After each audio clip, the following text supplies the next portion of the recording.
उत्तर प्रदेश ने इतिहास रच दिया। भारतीय जनता पार्टी को भी शायद ये भरोसा नहीं होगा, इच्छा तो होगी, शायद भरोसा नहीं होगा कि स्थानीय निकाय के चुनाव में 17 की 17 नगर निगम वो जीत जाएगी। 2017 में उत्तर प्रदेश में 16 नगर निगम थे, तब भाजपा ने 14 पर विजय हासिल की थी और आज 17 में 17। और इस विजय का एक और पहलू ये कि इसमें से 10 स्थान ऐसे हैं सिर्फ जहां समाजवादी पार्टी दूसरे स्थान पर रही है। खाता तो नहीं खुला लेकिन दूसरे स्थान पर रही। शेष 7 स्थान ऐसे हैं नगर निगम के उत्तर प्रदेश चुनाव में, इस चुनाव में, जहां समाजवादी पार्टी तीसरे या चौथे स्थान पर चली गई। ये एक बड़ा संकेतक है। सपा, बसपा और कांग्रेस तीनों दल नगर निगम में खाता नहीं खोल पाए और नगर पालिका और नगर पंचायत, इनमें भी स्थिति ये बनी कि सपा, बसपा, कांग्रेस सब जोड़ के इकट्ठे कर लो तो भी बीजेपी का पड़ला थोड़ा भारी रहेगा। योगी आदित्यनाथ के लिए एक टीम लीडर के नाते, एक कैप्टन के नाते ये एक बड़ा क्षण है। बड़ी चुनौतियां आपको एक अवसर देती हैं। अगर आप उस चुनौतियों से पार पा गए, विजय पा गए उस पर, तो आप नायक हो जाते हैं। और चुनौतियों से पार नहीं पा पाए, पराजित हो गए, तो पराजित लोगों का इतिहास में कोई बहुत बड़ा उल्लेख नहीं होता। उत्तर प्रदेश में ये माना जा रहा था कि भाई मायावती जी ने एक दलित और मुस्लिम का नया प्रयोग किया है, डीएम फैक्टर, दलित प्लस मुस्लिम फैक्टर, और इस फैक्टर के तहत ही बसपा ने 17 निगमों में 11 मुस्लिम उम्मीदवार दिए थे। अखिलेश जी की पार्टी अपने पुराने आजमाए हुए MY फॉर्मूले पर थी और थोड़ा सा उसने अपनी रणनीति में फेरबदल ये किया था कि लोहिया प्लस अंबेडकर, एक ये भी पुट डालने की कोशिश की थी समाजवादी पार्टी ने। दलितों को अपने साथ जोड़ने की एक मुहिम भी चलाई थी, तो वो भी इम्तिहान में थी और मायावती जी का डीएम फैक्टर भी इम्तिहान में था। नतीजे बताते हैं कि चले दोनों नहीं, ना MY चला ना डीएम चला। आम आदमी पार्टी का खाता खुल गया, AIMI का खाता खुल गया, ओवैसी की पार्टी का। ये बदलाव का संकेतक ये भी है, अभी छोटा सही लेकिन है। और इस चुनाव में एक और महत्वपूर्ण बात ये रही कि उमेश पाल हत्याकांड के बाद से जिस तरह से प्रदेश में माफियाओं के विरुद्ध अभियान एक सबसे चर्चित विषय बना, दुष्ट दलन अभियान, फिर चाहे मुख्तार को सजा हो, चाहे अफजाल की सांसदी गई हो, चाहे असद मारा गया हो, चाहे अतीक और अशरफ की हत्या हुई, ये सब जो चीज़ें हुई, चाहे अनिल दुजाना हो, आदित्य राणा हो, उन्होंने भी इस स्थानीय निकाय के चुनाव में एक बड़े निर्णायक मुद्दे के तौर पर अपनी भूमिका अदा की उस विषय ने। क्योंकि दो पक्ष सीधे तौर पर विभाजित थे इसको लेकर। एक और योगी आदित्यनाथ थे जो हर सभा में ये कहते थे, हर सभा में, कि कोई गुंडा, कोई बदमाश, कोई माफिया, कोई अपराधी सीना तान कर, बटन खोलकर सड़क पर नहीं चलेगा। और जो जस करहि सो तस फल चाखा, प्रकृति न्याय करती है। इस तरह के जो शब्द उन्होंने बोले वो इसी बात को इशारा कर रहे थे कि योगी अपनी नीति पर अडिग हैं, दुष्ट दलन जारी रहेगा। और दूसरी तरफ सपा थी मुखर रूप से और बसपा थी थोड़े हल्के उसमें, क्योंकि बसपा कोई कैंपेन नहीं कर रही थी इसलिए। समाजवादी पार्टी थी दूसरी तरफ जो इस नीति की आलोचना में थी। उसको इस बात से आपत्ति थी कि असद का इनकाउंटर क्यों हुआ, कैसे हुआ, गलत हुआ। वो शार्प शूटर जो मारा गया उसका एनकाउंटर गलत हुआ असद के साथ। और उसको इस बात पर भी आपत्ति रही इस निकाय चुनाव के दौरान ही कि शाइस्ता को माफिया क्यों कहा जा रहा है। ये भी मुद्दे बने और मैंने अभी 3 रोज पहले ही कहा था कि इन सब मुद्दों पर भी रेफरेंडम हो जाएगा इस चुनाव में, और वो हो गया। अखिलेश यादव जी और शिवपाल यादव जी के पुनर्मिलन के बाद ये पहला बड़ा इम्तिहान था। समाजवादी पार्टी उसमें करिश्मा नहीं कर पाई। ये भी एक बड़ा फैक्टर है जिसको ध्यान में रखना होगा 2024 के लिए जब हम कोई आकलन करेंगे। तो इस पूरे परिदृश्य में उत्तर प्रदेश से लेके और कर्नाटक तक के परिदृश्य में एक बात और भी स्थापित होती है, वो कह दूं फिर मेहमानों साहब का परिचय करा दूं कि राज्यों में मजबूत नेतृत्व चाहिए होगा। सब कुछ और हर बार हर राज्य में सरकार का और वहाँ की लीडरशिप को गंगा पार कराने की जिम्मेदारी प्रधानमंत्री नरेंद्र मोदी ने ये और वो फलीभूत हो जाए, ये संभव नहीं, ये व्यवहारिक भी नहीं। उत्तर प्रदेश और कर्नाटक का अंतर भी ये बता रहा है। अमिताभ तिवारी जी मुझे उत्तर प्रदेश के का ये जो वर्डिक्ट आया है इसमें 3 सबसे महत्वपूर्ण चीजें बताइए जो आपकी दृष्टि से आपको लगता हो भविष्य की राजनीति के लिए ये 3 चीजें, 3 संकेतक सबसे महत्वपूर्ण हैं। आपने अध्ययन किया ही होगा। मनोज यादव जी, कल इस पर चर्चा हो रही थी, यही विषय था। तो समाजवादी पार्टी और कांग्रेस के मित्रों ने बताया कि भाई उत्तर प्रदेश में ये सब गड़बड़ियां हो रही। तो मैंने कहा भाई सारी गड़बड़ियां मान लेते हैं और 2-4 जोड़ लेते हैं, तो फिर पब्लिक को इनको हरा देना चाहिए कल। बोले हाँ साहब बिल्कुल हारेंगे, ये बिल्कुल हारेंगे। ये क्या? मैंने कहा तो अब इसी पे टिके रहना सब लोग। जनता जो जनादेश दे पर उसके आलोक में 13 तारीख को अपन बैठेंगे। ठीक, अब वो परिणाम आ गया। हम मूर्ख हो सकते हैं, राजनेताओं के पास विवेक कम हो सकता है, लेकिन जनता न मूर्ख हो सकती न विवेकहीन। जिसको कष्ट है उसको हमसे पहले पता है कि हमको कष्ट है, जिसको आनंद है उसको भी हमसे पहले पता है कि हमको आनंद है। हमसे मतलब नेता से पहले पता है। ठीक, ये परिणाम क्या बता रहा है? 10 नगर निगमों में समाजवादी पार्टी दूसरे स्थान पर है और 7 में तीसरे और चौथे स्थान पर है। राजनीति में ये जो वैराग्य और वीतराग का भाव है ना, ये ऐसे अवसरों पे काम आता है।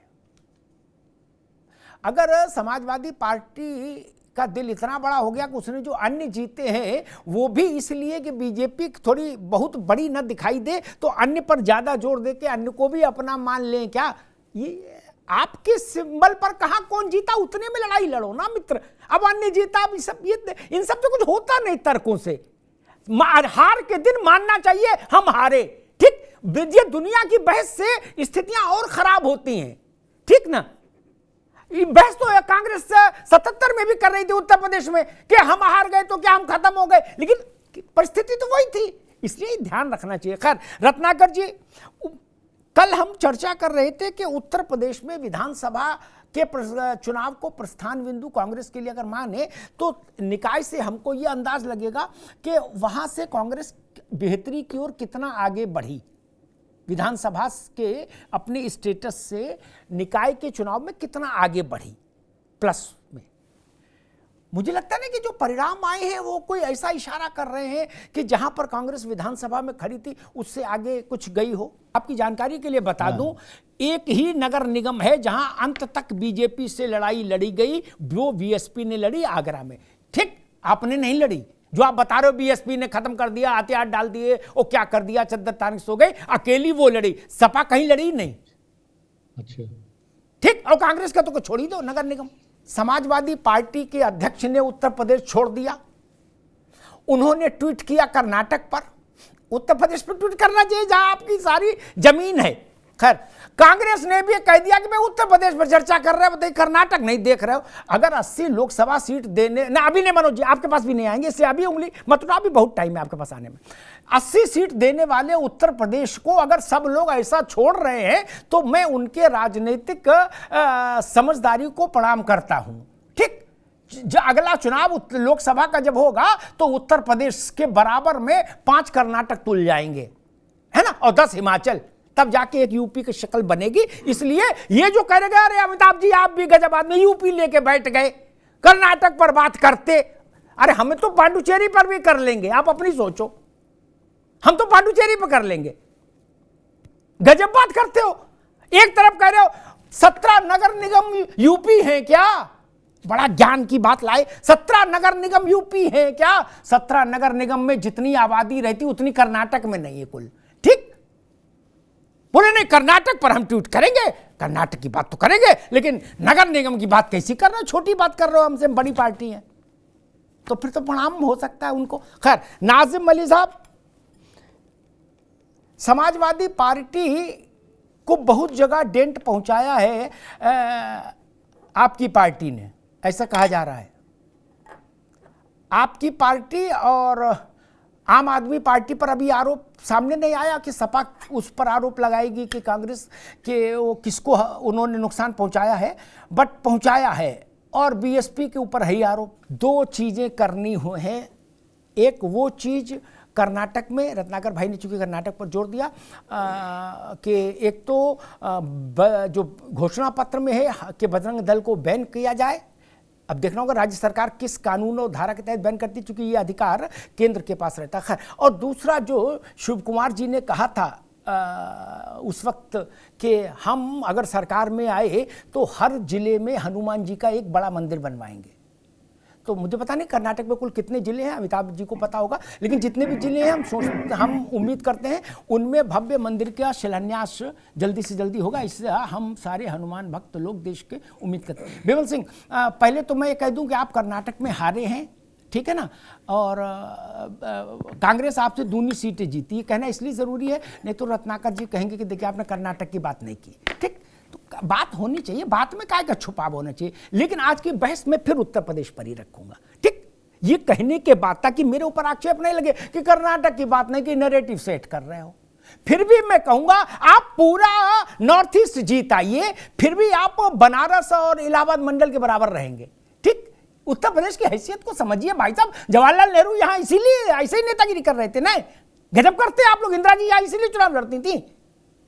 कैसी बात बताते हो, ये तो कांग्रेस की बुद्धि को क्या हो गया, गजब पार्टी करिए। बताइए, उत्तर प्रदेश की बात करें, उत्तर प्रदेश की बात नहीं करें तो किसकी बात करेंगे? ले दे के भारतीय जनता पार्टी के पास उत्तर प्रदेश ही बचा है।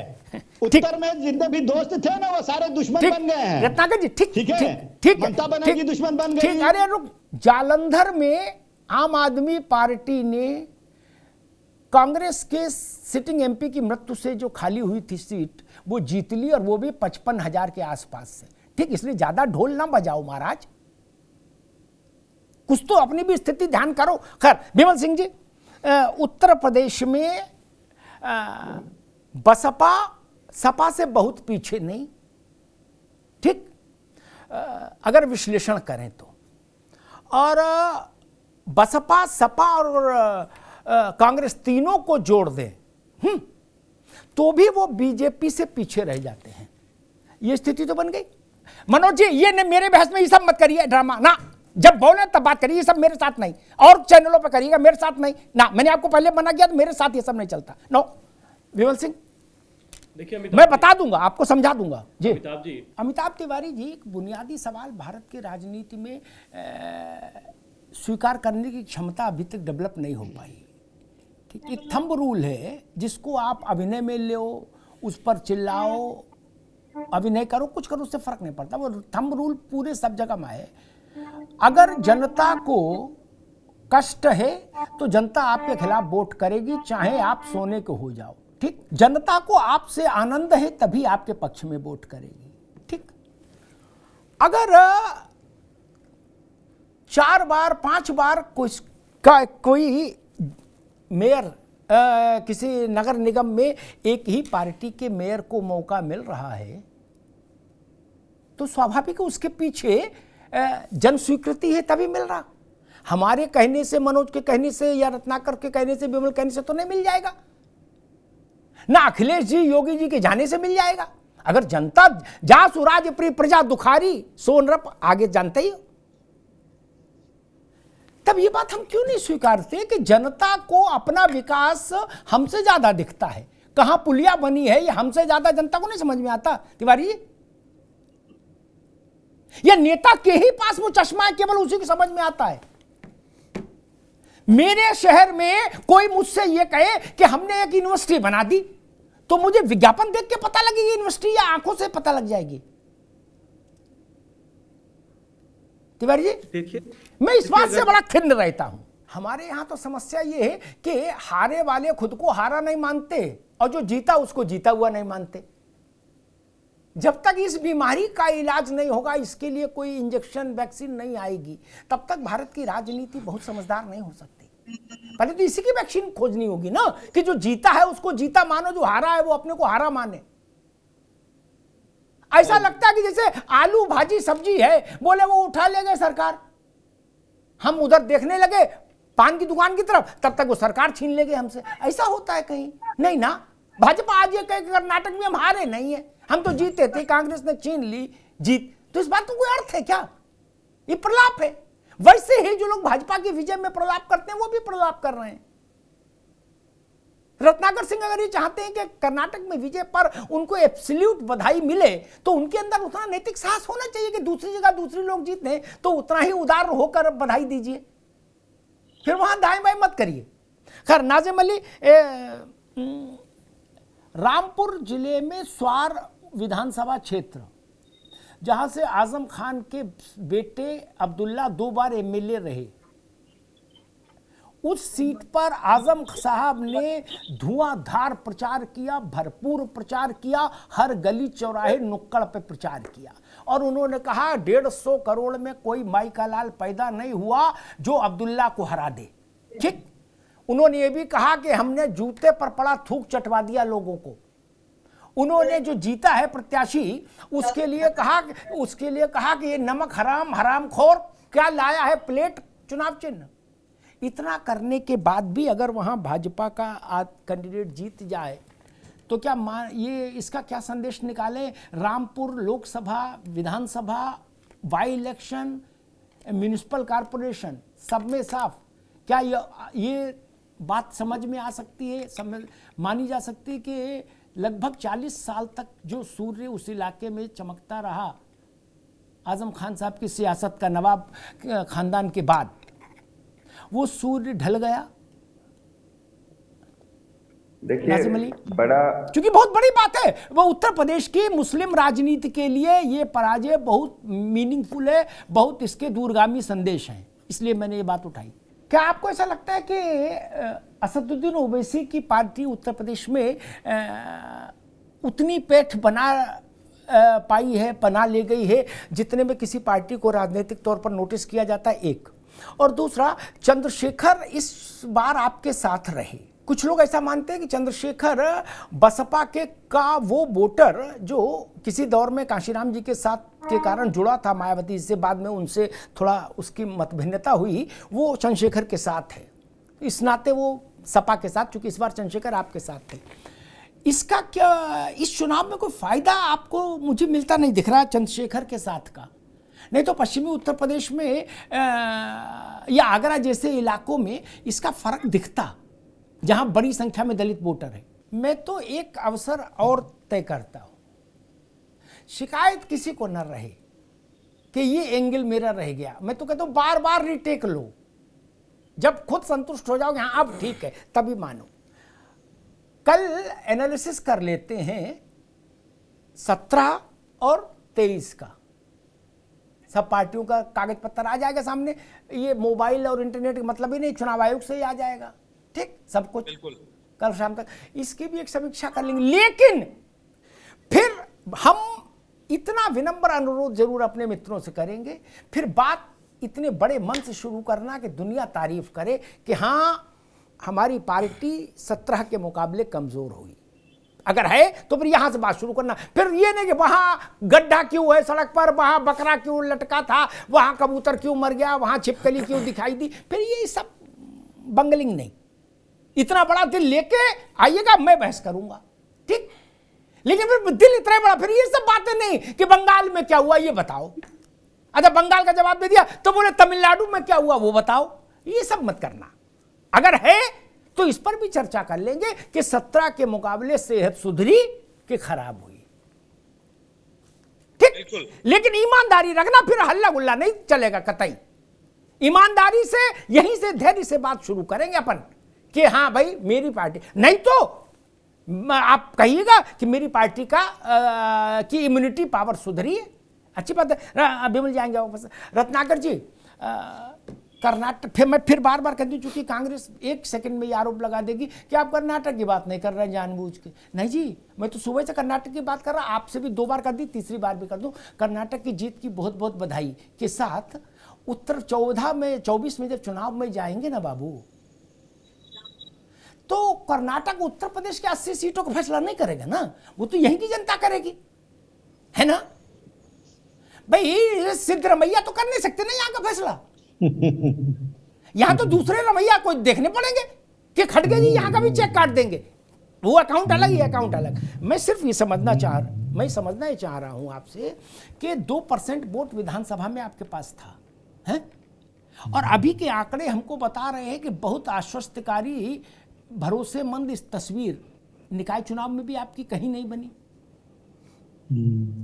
इतने बड़े सूबे में बिल्कुल कॉर्नर होके आप कैसे कोई विजय अभियान देश में चला सकते हैं? एक उदाहरण देश के सामने होना चाहिए ताकि राजनेताओं का विजन खुलता रहे, वो बहुत जरूरी है, ठीक। वो ये अपनी पार्टी में इतना अंदर टाइप्ड हो जाते हैं, उसके बाहर की स्वच्छ हवा उनके पास जाती नहीं, इसलिए विचार खुलते नहीं। राजस्थान भाजपा चुनाव हारी, कांग्रेस ने वहां सरकार बनाई गहलोत के लीडरशिप में।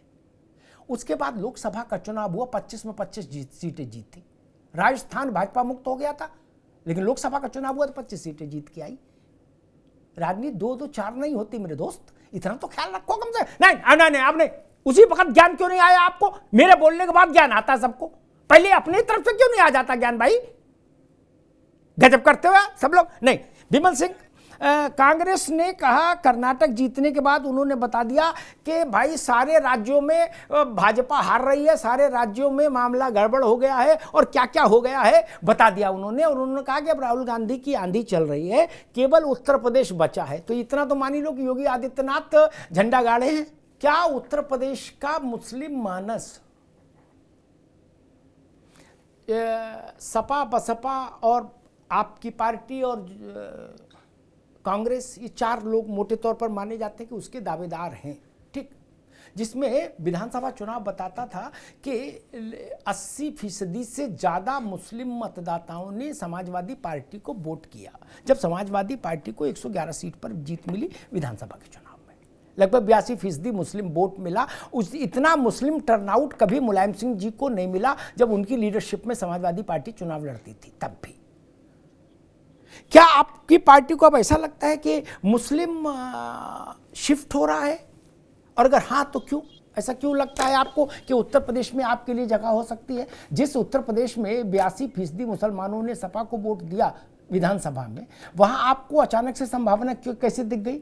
4-5 चीजें उत्तर प्रदेश के संदर्भ में बड़ी महत्वपूर्ण है। अच्छी लगे तो ग्रहण कीजिए, बुरी लगे तो जरूर ग्रहण कीजिए। ये मानना पड़ेगा कि उमेश पाल हत्याकांड के बाद से जो अभियान आरंभ हुआ, ये नगर निकाय का चुनाव, उस पर भी एक रेफरेंडम है। उन लोगों को इस पर चिंतन करना होगा जिन लोगों ने इशारों में दाएं से बाएं से पर्दे के पीछे, खिड़की के पीछे छुपकर तरफदारी करने की कोशिश की अपराधी तत्वों की। उनके लिए भी ये संदेश है, आज मेरी बात कड़वी लग रही होगी, कल फिर चुनाव आएगा, फिर मेरी बात सच साबित होगी। दूसरी चीज समझ लीजिए, दलित मुस्लिम कॉम्बिनेशन जो मायावती बनाना चाह रही थी, उससे सिर्फ आधा लक्ष्य सधा मायावती जी का।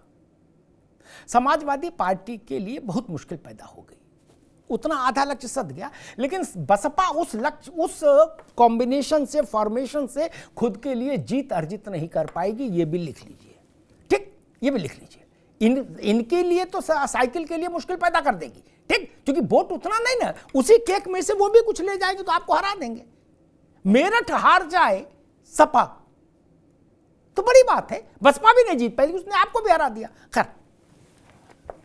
तीसरी बात, रामपुर परिक्षेत्र का जो पिछले 2 साल का घटनाक्रम है, वो पूरे उत्तर प्रदेश के लिए एक संदेश है, एक मैसेज है। आजम खान किसी एक ही पार्टी के बड़े नेता नहीं थे। आजम खान उत्तर प्रदेश में मुसलमानों की राजनीति के सबसे बड़े चेहरे थे। आप सहमत हो या असहमत हो तो अपने घर में ज्यादा खाना खाइए, ठीक, लेकिन वो सबसे बड़े चेहरे थे। आज उनका, उनके परिवार का वहां की राजनीति से बोरिया बिस्तर गोल हो गया। 40 बरस में कभी ऐसा नहीं हुआ। ये एक बड़ा सिग्नल है, इसको भी समझिए। उत्तर प्रदेश में जितने गढ़ थे वो ध्वस्त हो गए। अमेठी, रायबरेली, गांधी बेल्ट बोलते थे हम लोग उसको। जब हम लोग पत्रकारिता करने आए तो उसको गांधी पट्टी बोलते थे हिंदी में, अंग्रेजी वाले लिखते थे गांधी बेल्ट। बेल्ट छोड़ो, वहां नाला नहीं बचा, सब खत्म हो गया, ठीक, सब खत्म हो गया। विधायकी ये लोग सपा वाले ले गए, सांसदी राहुल जी हार गए, चुंगी हार गए, फिर क्या बचा? आजमगढ़ समाजवादी पार्टी नहीं, रामपुर केवल आजम खान नहीं, उत्तर प्रदेश में जो गढ़ों की राजनीति थी वो खत्म हो गई। और इससे भी पता लग गया, एक निकाय ने भी उस पर मोहर लगा दी। और चौथी चीज जो महत्वपूर्ण है वो ये कि आपको जनता के बीच रहना होगा। संदेशों खेती नहीं होगी। मैं फिर कह रहा हूं, मैं आप लोगों से की मेहनत को दाद देता हूं। मेरे सभी मित्र हैं स्क्रीन से हटने के बाद, मनोज भी मुझे बहुत प्यारे हैं, सभी लोग प्यारे हैं। आप लोग अपनी पार्टी के लिए डिफेंड करते हो, लड़ते हो, लेकिन वो तब तक कोई परिणाम नहीं देगा जब तक नेता सड़क पर नहीं होगा। आपका लड़ना होगा, जूझना होगा, संघर्ष करना होगा, मुकदमे झेलने होंगे, धरना हो, प्रदर्शन हो, बाजार बंद हो, कुछ हो ना। ट्विटर से नहीं होगा मेरी जान ना। ट्विटर से होता हो तो अमिताभ अग्निहोत्री को ट्वीट करना तो नहीं आता, हम नहीं पार्टी बना ले भैया, और फिर रत्नाकर और जी, मनोज जी जैसे सारे भाइयों को ज्वाइन करा के अपनी एक नई टीम बना लेंगे? नहीं। और दे ट्वीट जनता चप्पल से मारेगी। उसको संघर्ष करने वाला चाहिए। हेलीकॉप्टर व्यू अंग्रेजी में एक फ्रेज है, वो नहीं चलेगा, ये जान लीजिए। धोती है एक हाथ में पकड़ो और जमीन पे चलो तो बात करो, तब तो चलेगा। उत्तर प्रदेश की राजनीति बदल गई। मायावती जी का कंसेप्ट बिल्कुल ही ध्वस्तीभूत हो गया। उन्होंने खुद भी नहीं निकले और सतीश मिश्रा वगैरह सबको मना कर दिया, बोले कोई मत निकलो। क्या उनको लगा कि केवल हाथी का फोटो देख के आदमी जिता देगा? नहीं जी, बारात में आए हो क्या? क्यों जिता देगा? घर भेज दिया। ये समझना होगा। कर्नाटक की जीत के और कांग्रेस की जीत के कारण अलग, भाजपा की पराजय के कारण अलग। लेकिन यकीन मानिए कुछ पराजय के कारण सार्वभौमिक होते हैं मित्र। वो भाजपा, कांग्रेस, सपा, बसपा किसी पार्टी की जय पराजय से बदलते नहीं। जनता के मन से उतर जाएंगे तो जीत नहीं पाएंगे। मुझे कहने में कोई गुरेज नहीं, बम्बई की सरकार कर्नाटक में जनता के मन से उतर गई थी। मेरे जैसा साफ कौन बोलेगा? और ये जान लीजिए, जनता के मन से उतर जाए तो उसको मोदी जी भी नहीं जिता सकते, ये और बड़ी बात क्या। और फिर जिनके पास मोदी नहीं है उनको चिंता और करनी चाहिए। जिनके पास मोदी है उनको अभी चिंता करनी पड़ेगी अब, तो जिनके पास मोदी नहीं उनको तो और डबल चिंता करनी चाहिए। जनता के मन में नेता को उतरना होगा, जनता के मन में उसका स्थान बने तो बात बने। आजम खान साहब के उससे नहीं पता लगता, पता नहीं रामपुर से कितने लोग बहुत फेमिलियर हैं। एक दौर था जब नवाब परिवार रामपुर की हवाओं में बसता था, उसकी सांसों में बसता था। मिक्की मियां 6-7 बार लोकसभा रहे, फिर बाद में बेगम नूरबानो रही, जलवा जलाल था। आजम खान ने सड़क पर संघर्ष किया तो आजम खान पैदा हुए उस संघर्ष से। जनता के मन से हटे तो ये स्थिति पैदा हो गई। अल बल सल सब बोल लिए प्रचार में कि मेरे जूते पर पड़ा हुआ थूक चाटने वालों।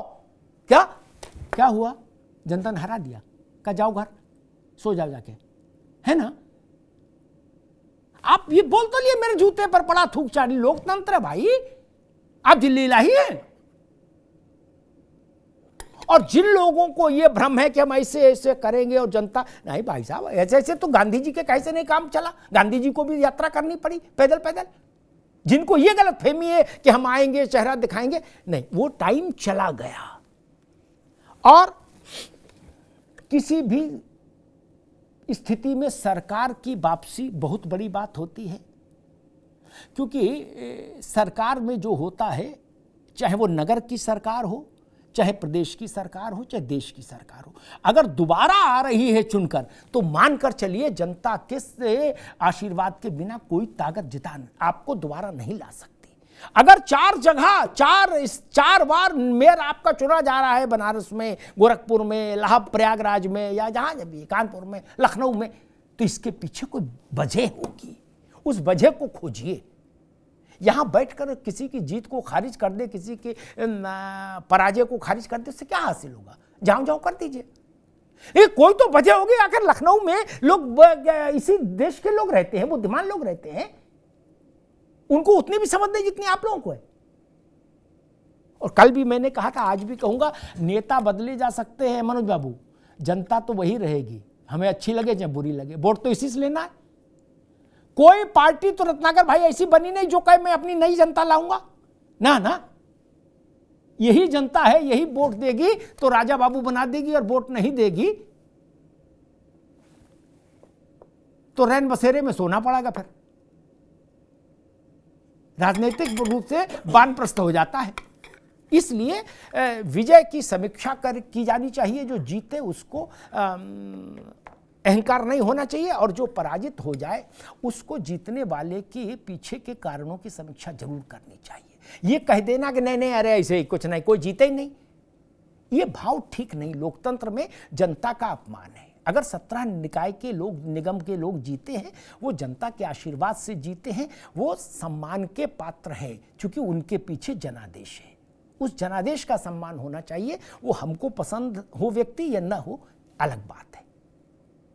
मैंने एक बार मनोज जी को बता दूं, लखनऊ में एक कार्यक्रम था, मंच पर हम थे और उस समय के मुख्यमंत्री अखिलेश जी थे,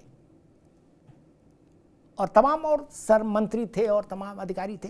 तो मैंने वहां कहा था कि लोकतंत्र में देश का चेहरा प्रधानमंत्री और प्रदेश का चेहरा मुख्यमंत्री, पसंद आए तो भी, ना पसंद आए तो भी। मेरा ये नियम अभी भी जारी है। देश का प्रतिनिधि चेहरा प्रधानमंत्री होता है और प्रदेश का प्रतिनिधि चेहरा मुख्यमंत्री होता है। वो अखिलेश यादव हो, वो योगी आदित्यनाथ हो, वो मायावती हो, वो नारायण दत्त तिवारी हो, कोई भी हो। धन्यवाद।